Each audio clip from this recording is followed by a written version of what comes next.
This story is very meaningful. Everyone should hear it. Listen to Brian tell the story. I sat in my truck outside the house, gripping the steering wheel so tight my knuckles turned white. My heart pounded against my ribs. My breath came in shallow, ragged bursts. I could see the security footage on my phone. The camera I had installed just a few days ago showed everything. The sleek black Audi pulling up into my driveway. The tall, well-dressed man stepping out, bottle of wine in one hand, an overnight bag slung over his shoulder. And then, my wife Jessica, opening the door, her face lighting up with a smile I hadn't seen in years. She pulled him inside without hesitation. I had suspected, I had seen the signs, but seeing it, actually watching it happen in real time, was something else entirely. I should have stormed in right then and there. Should have grabbed him by the collar and thrown him out of my house. Should have screamed at Jessica, demanded answers, made a scene, but I didn't, because I wasn't going to be the guy who lost his temper. No, I had a better plan. 6 months ago, I never would have imagined my life would come to this. My name is Alex. I'm 34, and I've been an electrician since I was 19. Started as an apprentice, worked my way up, and eventually started my own business.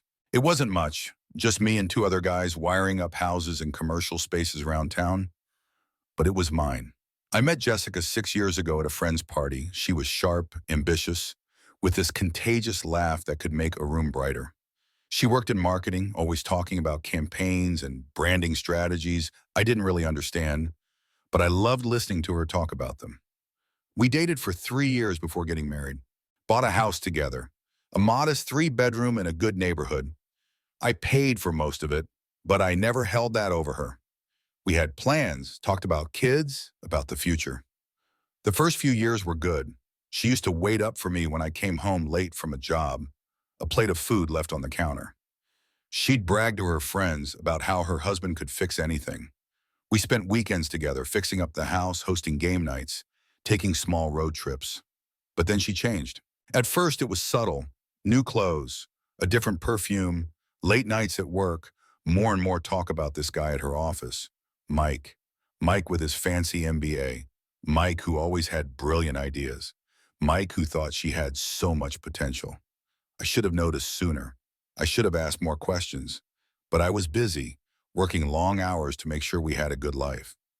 Until Valentine's Day. I had made reservations at her favorite steakhouse. Even bought her a silver bracelet she'd been hinting at for weeks. She never showed. She didn't answer my texts, didn't pick up my calls. She walked in at 11, reeking of alcohol and expensive cologne, mumbling some excuse about a work crisis. She barely looked at me before going to bed. That was the night I knew. So I started watching, paying attention, keeping track of her lies. Then I found the hotel key card in her makeup bag. And now here I was sitting in my truck, watching the evidence unfold in real time. I took a deep breath, forcing myself to stay calm. This wasn't about anger. This was about making sure I came out of this with everything intact. My dignity, my finances, and most of all, my future. So I didn't go inside. I didn't confront her. Not yet. Instead, I picked up my phone and made a call. "Hey, Richard," I said, my voice steady. "It's time." Richard, my divorce lawyer, had been waiting for this call. We'd already met twice. He knew what I wanted. Ironclad proof, a strategy to ensure I walked away with everything that was mine. And most importantly, to make sure Jessica didn't get a single chance to screw me over financially. "Got the evidence?" Richard asked, his voice calm, professional. I glanced at my phone where the security footage played. Mike stepping inside my house. Jessica kissing him at the door like I never existed. I swallowed it down the bile rising in my throat. "Yeah," I said, "I have more than enough." "Good. Now don't tip your hand. Act normal. We need to make sure she doesn't start moving assets or hiding money." I nodded even though he couldn't see me. "Already thought of that. I'll be staying at a friend's place for the next few days while I set everything in motion. She won't suspect a thing." I hung up, gripping the steering wheel until my fingers ached. My wife, the woman I had built a life with, was inside my home with another man, and she had no idea that I was about to pull the rug out from under her. The next morning, I packed a bag and left early, just like I normally would for work. Jessica barely looked up from her phone when I said goodbye. Perfect. I drove across town to my friend Tony's rental property. He had been through his own nightmare of a divorce a few years back, so when I told him what was going on, he handed me the spare key without hesitation. Stay as long as you need, man, he said, clapping a hand on my shoulder. Just don't burn the place down. I managed a short laugh. No promises. I spent the rest of the day getting my financial affairs in order. I set up a new bank account in my name only and started transferring my personal savings over. Then, with Richard's help, I made sure my business, my livelihood, was legally protected from any potential claim Jessica might try to make. By noon, I had done everything I could from my end. Now, all I had to do was wait. But Jessica wasn't making it easy. That night, around 8 p.m., my phone buzzed. A text from her. Hey, babe, working late again? Don't wait up. I stared at the message, my jaw clenching so hard it hurt. A few minutes later, my security app sent me a notification. Movement detected. I opened the camera feed. There he was, Mike, pulling up in his sleek black Audi again. Carrying another bottle of wine, he had no idea that he was walking into a trap. The next morning, I made another call, this time to Mike's wife. Her name was Emma. I had found her Facebook profile the night before, scrolling through happy family photos of her, Mike, and their 2-year-old son. She picked up after 2 rings. Hello? Emma, my name is Alex. I need to tell you something about your husband. Silence, then cautious. Who is this? I took a deep breath. I'm Jessica's husband. The line stayed quiet for a moment, then a sharp inhale. Oh my God. I have proof, I continued. Security footage, emails, hotel receipts. She exhaled, shaky. Send me everything. I did, and just like that, the first domino fell. 2 days later, I was at work, rewiring a commercial building when my phone vibrated. A text from my security system. Motion detected. Front door. I checked the feed. Jessica was standing outside our house, her face pale, clutching her phone like it was the only thing keeping her upright. I swiped over to my missed calls, 14 from her. Then a text. Alex, we need to talk. Please, call me. I took my time finishing the job before heading home. When I pulled into the driveway, she was still there, pacing. As soon as she saw me, she rushed forward. Alex, I walked past her, unlocking the door. You don't live here anymore, Jessica. She grabbed my arm. Please, let me explain. I yanked free, stepping inside. If you need anything, have your lawyer call mine. Her face crumpled. It's over, isn't it? I met her gaze, and for the first time in months, I saw it. Fear. She knew. She knew that she had underestimated me. I nodded. Yeah, it's over. Then I shut the door in her face. I thought that would be the end of it. I thought she would slink away, embarrassed, defeated, realizing that she had made her bed and now she had to lie in it. But I should have known better. Because Jessica wasn't just desperate. She was cornered. And a cornered animal does whatever it takes to survive. It started small. First, it was the texts. Alex, please, I just need to talk to you. It's not what you think. Please don't do this. I made a mistake, but we can fix this. I ignored them. Then the calls. Block numbers. Different times of the day, I'd be in the middle of a room, up on a ladder running wire through a ceiling, and my phone would vibrate in my pocket. When I finally checked my voicemail, her voice was frantic. Alex, I swear, I never meant for this to happen. I was lost. I was stupid, but I love you. I need you to just talk to me. Please. Then she changed tactics. The apologies turned into anger. You can't just throw me away like this. We built a life together. You don't get to act like I never mattered. Do you think you're so perfect? You were never around, Alex. You spent more time at work than with me. You made me feel like I didn't exist. If you think I'm walking away from this with nothing, you're out of your damn mind. That last message sent a chill down my spine.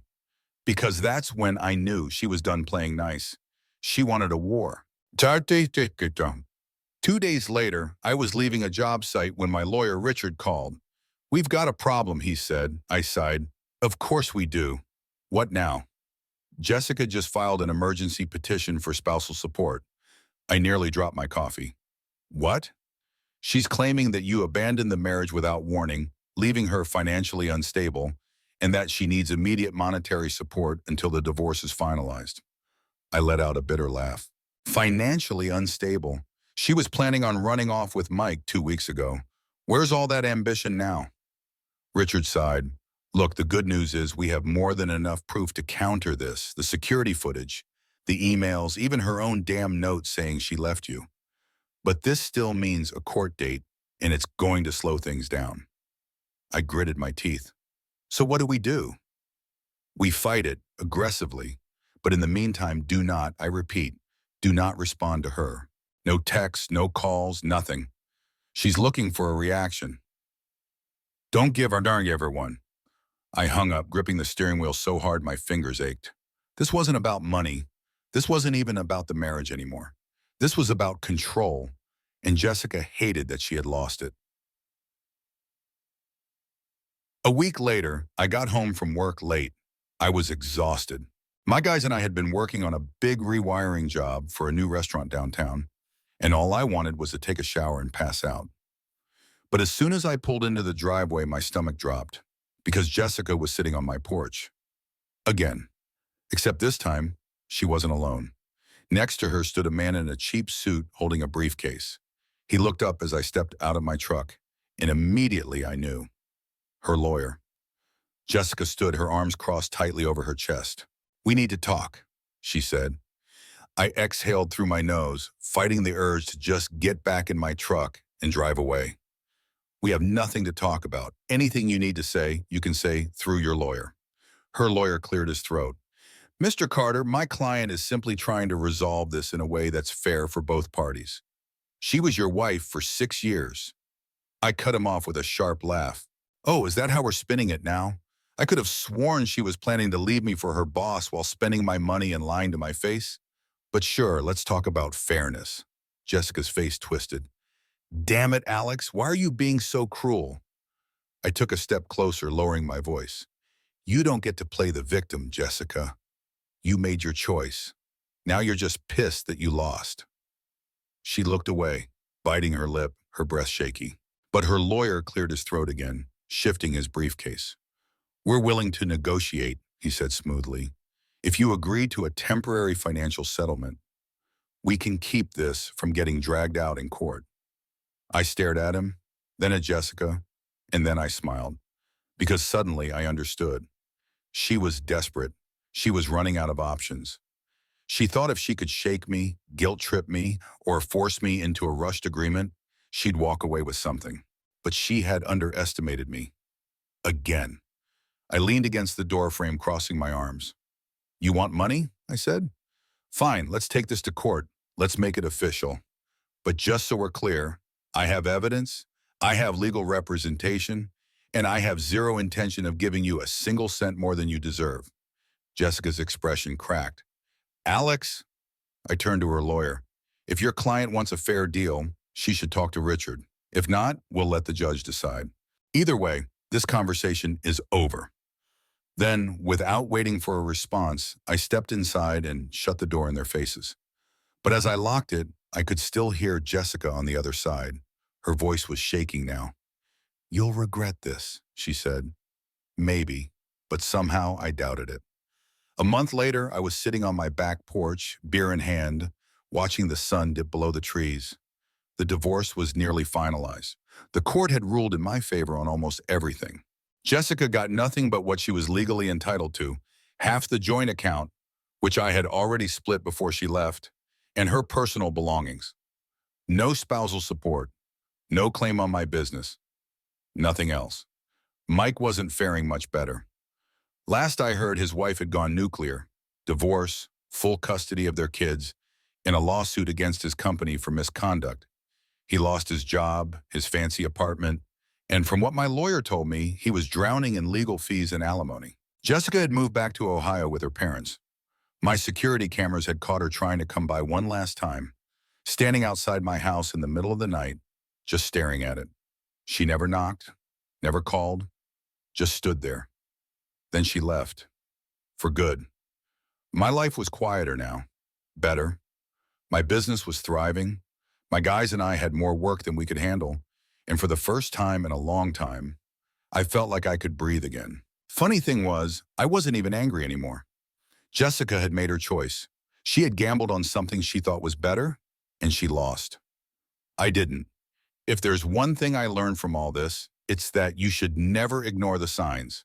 When someone starts showing you who they really are, believe them. And if they try to take you down in the process, make damn sure they don't succeed. I won't lie. The bushbor, Storytime. Divorce sucks. Betrayal sucks. But you know what doesn't suck?